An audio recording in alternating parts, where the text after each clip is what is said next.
ہم یہ تو بات بہت زیادہ کرتے ہیں کہ موسمیاتی تبدیلی کی وجہ سے پاکستان کتنا زیادہ افیکٹ ہو رہا ہے، ہمارا کاربن ایمیشن نہیں ہے، اس کی وجہ سے بھی دیکھیں ہمیں کتنا سب کچھ سے گزرنا پڑ رہا ہے، لیکن ہم ایسے میں ہی کیا اپنے شہروں کی پلاننگ اس طور سے کرتے ہیں کہ ہمارے شہروں میں جو اس طرح سے ہمارے گھر بنے ہوئے ہیں، ہماری بزنس کمیونٹیز بنے ہیں، ٹریڈ ٹاورز بنے ہوئے ہیں، سو آن، ان کو بنایا اس طرح سے جائے کہ گرمی کم محسوس، ہیٹ کو کم کیا جا سکے، اس کی جو فیلنگ ہے اس کو کم کیا جا سکے.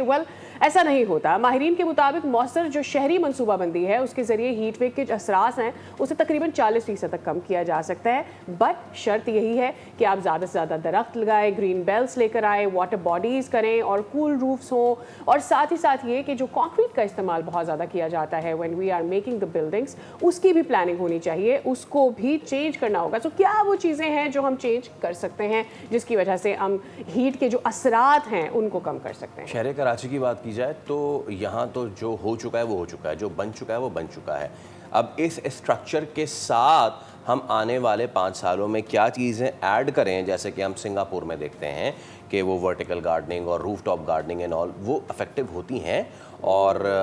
کیا ہم وہ کر بھی سکتے ہیں، اور اگر ہم کر سکتے ہیں تو آخر ہم کر کیوں نہیں رہے ہیں. ہمارے ساتھ آج موجود ہیں ماہر شہری منصوبہ بندی محمد توحید صاحب. السلام علیکم توحید صاحب، اور بہت شکریہ آپ کے وقت کے لیے. آبویسلی آپ بھی یہ جو گرمی ہے اس کو محسوس تو کر ہی رہے ہوں گے، جو حدت ہے بڑھتی جا رہی ہے کراچی میں بیٹھ کے. ہم کیا کچھ کر سکتے ہیں توحید صاحب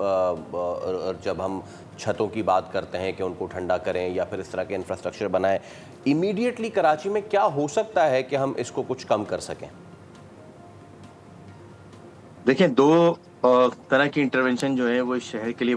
بہت ضروری ہے. ایک تو جو ہم لانگ ٹرم پلاننگ کی بات کرتے ہیں، جیسا کہ ماسٹر پلان، جو کہ اس وقت شہر کراچی کا ایک master plan greater Karachi regional plan 2047 جو اس وقت بن رہا ہے، بننے کے مراحل میں ہے. تو ہم نے بارہا یہ ڈیمانڈ رکھی ہے کہ اس کو ایک انوائرمنٹل ماسٹر پلان ہونا چاہیے، جو کہ کلائمیٹ چینج جو ریئلٹیز ہیں اس وقت، جس کا ہم سب کو سامنا ہے، چاہے وہ ہیٹ ویو ہو، ہیوی پریسیپیٹیشن ہو یا دیگر طرح کے عوامل ہوں، تو ان سے نمٹنے کے لیے جو ہے ایک جامع حکمت عملی جو ہے اس ماسٹر پلان میں ہونا ضروری ہے، تاکہ ہم لانگ ٹرم امپیکٹ یا یہ کہہ لیں کہ آنے والی جنریشن کے لیے شہر کو کچھ بہتر کر سکیں. پہلے اسٹیج پر تو یہ بات ہے. اچھا، دوسرے اسٹیج پر کمیونٹیز اپنی مدد آپ کے تحت بھی بہت سارے اقدامات کر سکتی ہیں، جس میں سے ہم بارہا جو ہے وہ پلانٹیشن سجیسٹ کر چکے ہیں. لیکن جب ہم نے کمیونٹیز سے یہ بات کرتے ہیں کہ پلانٹیشن میں ان کو سب سے بڑا چیلنج کیا ہے، تو اس شہر میں سب سے بڑا چیلنج جو ہے وہ ہے فریش واٹر کا، جسے ہم میٹھا پانی کہتے ہیں. وہ پانی جو ہے وہ شہر میں ناپید ہو چکا ہے. تقریباً اکثر شہری علاقے ایسے ہیں جہاں پر لوگ جو ہے وہ گراؤنڈ واٹر پر جو ہے ریلائی کرتے ہیں، جس کو ہم بور واٹر کہتے ہیں. اور اس بور واٹر کے ساتھ جو ہے وہ پودے جو ہے وہ چھوٹے پودے کم سے کم پنپ نہیں پاتے، جس کی وجہ سے بہت ساری ایسی جگہیں ہم نے دیکھی، کمیونٹی سے بات کی کہ انہوں نے پودے لگائے لیکن کچھ عرصے بعد وہ پانی جو ہے وہ ان کو مہیا نہ کر سکے، جس کی وجہ سے جو ہے وہ پودے جو ہے وہ پنپ نہیں سکے. جی تو ایک بنیادی مسئلہ اس شہر کا جو ہمیں، جب ہم گرینری کی بات تو کرتے ہیں لیکن اس گرینری کے ساتھ میں جب پانی کو جوڑا جاتا ہے اور ہم یہ دیکھتے ہیں کہ پانی ہمارے پاس اس مقدار میں موجود نہیں ہے یا موجود ہی نہیں ہے سرے سے کہ ہم جو ہے وہ پودوں کو پانی دے سکیں، تو پھر یہاں آ کر یہ ایک پچھلے 3-4 سالوں میں جو ہم نے کمیونٹیز کے ساتھ میں مختلف طرح کی انگیجمنٹ کی، کیمپین کی، لوگوں نے درخت لگائے بھی، لیکن وہ ان کا چیلنج پھر یہ ہے کہ جی ہم کس طرح اس کو سسٹین کی طرف ہم جا سکتے ہیں، جس میں ہم کمیونٹیز کو انگیج کریں اور ان کو کہیں کہ ہاں جی آپ جو ہے وہ اب جو ہے وہ بہتر کریں اس سارے سلسلے کو، تو شاید ہم جو ہے بہتری کی طرف جا سکیں. لیکن یہ پہلا اسٹیپ ہوگا. اس کے ساتھ ساتھ پھر جو دیگر چیزیں ہیں وہ یہ کہ ہم جو ہے ایک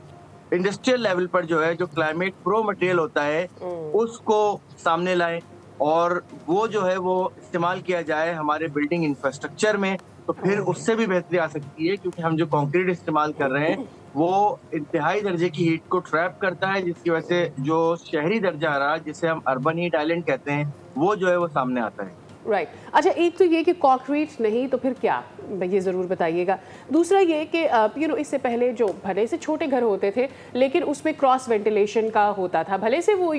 ویسٹ اوپن ہو یا نہ ہو لیکن کراس وینٹیلیشن کے ضرور نظام ہوتا تھا، تھوڑی سی ڈک پیچھے رکھ دی جاتی تھی تاکہ ہوا آئے. اب یہ کانسیپٹ بھی ختم ہو رہا ہے، ہمیں اسے بھی تو ری انٹروڈیوس کروانے کی ضرورت ہے.